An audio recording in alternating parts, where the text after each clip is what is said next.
Channel હું છું જૈવિક મહેતા. સ્વાગત છે તમારું જેમ ગુજરાતીમાં. દોસ્તો, ફક્ત પુરુષો માટેનું ગુજરાતી મૂવીનું ટ્રેલર આવી ગયું છે અને ખાલી નામ જ ફક્ત પુરુષો માટે છે.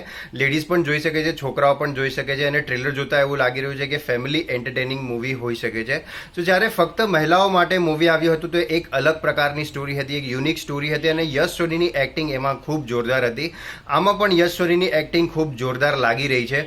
હવે આમાં બે બીજા એડ થયા છે ફક્ત પુરુષો માટેમાં, જેમાં મિત્રા ગઢવી છે અને દર્શન જરીવાલા છે. કેમ કે અમિતાભ બચ્ચન સર એમાં પણ હતા અને આમાં પણ છે. એમનો નાનો એવો કેમિયો જોઈ છે આ મૂવીમાં.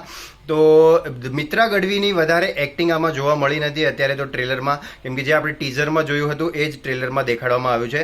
દર્શન જરીવાલા સરની એક્ટિંગ સારી હોઈ શકે છે, કેમ કે ટ્રેલરમાં પણ ખાસી એવી સારી લાગી રહી છે અને પંચ લાઇન પણ સારા એવા લાગી રહ્યા છે. સો સ્ટોરી જે છે, જે મેં ટીઝરમાં પણ કહ્યું હતું તમને કે શ્રાદ્ધની આસપાસની સ્ટોરી હશે, જે 16 દિવસ જે છે ત્યારે બ્રિજેશના દાદા એટલે કે યશ સોનીના દાદા જમીન ઉપર આવે છે અને યશ સોની અને ઈશા કંસાગરાના લગ્ન જે છે એ તોડાવવા માટેના પ્રયત્નો કરે છે. હવે આના જ વચ્ચે કોમેડી ઉત્પન્ન થાય છે અને એક સારો એવો મેસેજ પણ હશે કદાચ પાછળ.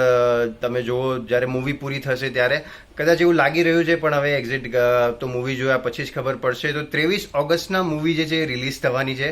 તો તમને લોકોને ટ્રેલરથી કેટલું એક્સપેક્ટેશન છે એ કમેન્ટ સેક્શનમાં જરૂરથી જણાવજો. અને તમને ટ્રેલર લાગ્યું કેવું કમ્પેર ટુ ફક્ત મહિલાઓ માટેમાં, તો એ પણ જરૂરથી જણાવજો. અને વિડીયો સારો લાગ્યો હોય તો લાઈક જરૂર કરજો અને ચેનલને સબસ્ક્રાઈબ કરવાનું પણ ભૂલતા નહીં.